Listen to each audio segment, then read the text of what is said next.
Meditação do dia.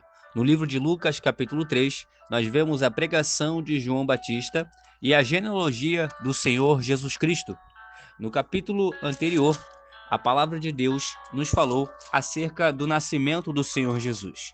E agora, no capítulo 3, a palavra de Deus nos fala assim: E no ano 15 do império de Tibério César, sendo Pôncio Pilatos presidente da Judéia, e Herodes, tetrarca da Galiléia, e seu irmão Filipe, tetrarca da Itureia e da província de Traconites, e Lisânias, tetrarca de Abilene, sendo Anás e Caifás sumos sacerdotes, veio no deserto a palavra de Deus a João, filho de Zacarias. Nesses versículos, nós vemos a preocupação de Lucas em registrar quem era o imperador naquele momento, quem era o presidente da Judéia, quem era o tetrarca da Galiléia e assim por diante, para que aqueles que lessem esse registro soubessem a época em que ele foi escrito. Tudo isso é importante para entendermos que a palavra de Deus, ela não foi registrada de qualquer forma, ela não foi registrada de qualquer maneira, mas teve um cuidado por parte dos escritores para que o leitor soubesse em que época aconteceu esses registros. Louvado seja o nome do Senhor. No versículo 13, a palavra de Deus nos diz: E percorreu toda a terra ao redor do Jordão, pregando o batismo de arrependimento para o perdão dos pecados, segundo o que está escrito no livro das palavras do profeta Isaías, que diz: Voz do que clama no deserto, preparai o caminho do Senhor, endireitai as suas veredas. Nesses versículos nós vemos o início do ministério de João Batista, que era filho de Zacarias. No capítulo anterior nós já vimos a história desse menino, como foi o seu nascimento, né? No capítulo 1, nós vimos o seu nascimento, a família em que ele nasceu, uma família muito importante ali em Israel, e também passou por situações muito difíceis até que ele nascesse, louvado seja o nome do Senhor. Mas ele foi enviado para preparar o caminho do Senhor, conforme está escrito aqui no versículo 4, conforme o que está escrito no livro das palavras do profeta Isaías, que diz: Voz do que clama no deserto, preparai o caminho do Senhor, endireitai as suas veredas. João Batista, ele percorreu toda a terra ao redor do Jordão, pregando o batismo de arrependimento para o perdão dos pecados. Foi dessa forma que ele preparou o caminho do Senhor. Foi dessa forma que ele preparou as mentes das pessoas naquela época para que recebessem o Senhor Jesus da forma correta. A forma que nós receberemos o Senhor Jesus em nossa vida é com o arrependimento dos nossos pecados. É dessa forma que a gente recebe o Senhor Jesus em nossa vida. Louvado seja o nome do Senhor. Versículos 5 e 6. Todo vale se encherá e se abaixará todo monte e outeiro, e o que é tortuoso se endireitará, e os caminhos escabrosos se aplanarão, e toda a carne verá a salvação de Deus. Louvado seja o nome do Senhor. Tudo isso estava escrito no livro do profeta Isaías, fazendo referência à obra do Messias, à obra do Senhor Jesus, quando veio aqui na terra. Louvado seja o nome do Senhor. Versículo 7. Dizia, pois, João à multidão que saía para ser batizada por ele: Raça de víboras, quem vos ensinou a fugir da ira que está para vir? Produzi, pois, frutos dignos de arrependimento, e não comeceis a dizer em vós mesmos: Temos Abraão por pai, porque eu vos digo que até destas pedras pode Deus suscitar filhos a Abraão. É interessante, nós vemos nesses versículos a forma que João Batista pregava aquela multidão. Ele não falava palavras de carinho, palavras agradáveis de serem ouvidas, mas ele falava palavras que confrontavam aquelas pessoas, mostrando a elas a realidade do que estava acontecendo naquele momento. Ele fala no versículo 8 para que elas produzissem frutos dignos de arrependimento. Quando nós realmente nos arrependemos do fundo do nosso coração, Nós produzimos frutos que mostram o nosso verdadeiro arrependimento. O que acontece muitas vezes é que as pessoas falam da boca para fora que se arrependeram, mas os seus frutos, que são as suas atitudes, que são os seus comportamentos, eles não são dignos do verdadeiro arrependimento. Que possamos meditar nessa palavra.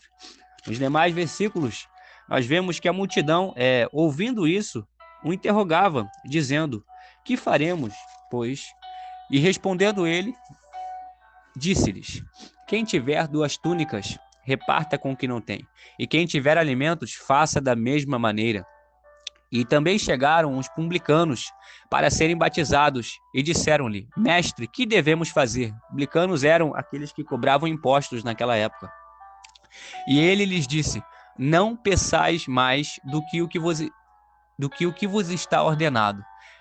Que eles agissem honestamente, que eles não pedissem mais do que era para eles pedirem no seu trabalho, para eles serem honestos no seu ofício.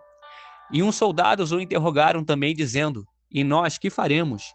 E ele lhes disse: a ninguém trateis mal, nem defraudeis, e contentai-vos com o vosso soldo, que é o salário deles. João Batista disse a esses soldados que foram até ele: a ninguém trateis mal, nem defraudeis, e contentai-vos com o vosso soldo, que era para eles ficarem contentes com aquilo que eles estavam ganhando, com o seu salário. O que muitas vezes vemos nas pessoas é que elas estão infelizes com o seu salário e com as suas condições. Vivemos em tempos difíceis, mas aqui nós vemos o evangelho que João Batista está pregando, um evangelho que é para a pessoa se contentar com aquilo que ela está ganhando. Louvado seja o nome do Senhor. É claro que se nós quisermos uma melhoria, nós devemos correr atrás, mas nós devemos nos contentar com aquilo que nós estamos ganhando no momento atual, pois essa é a vontade de Deus para a nossa vida. Louvado seja o nome do Senhor. Nos demais versículos, nós vemos que João Batista anuncia, no momento em que o povo pensava nos seus corações se ele seria o Cristo, se ele seria o Messias, ele responde no versículo 16: eu, na verdade, batizo-vos com água, mas eis que vem aquele que é mais poderoso do que eu, a quem não sou digno de desatar-lhe a correia das sandálias. Esse vos batizará com o Espírito Santo e com fogo. Ele tem a pá na sua mão, e limpará a sua eira, e ajuntará o trigo no seu celeiro, mas queimará a palha com fogo, que nunca se apaga. Essa é a obra do Messias, não é a obra de nós, não é a obra que nós faremos, mas é a obra do Senhor Jesus. É Ele que vai ajuntar o trigo no seu celeiro e vai queimar a palha com fogo que nunca se apaga. Até lá, nós devemos pregar o evangelho, fazer a nossa parte, que é anunciar. Mas quem vai queimar a palha, quem vai separar o trigo da palha, vai ser o Senhor Jesus. Aleluia, louvado seja o nome do Senhor.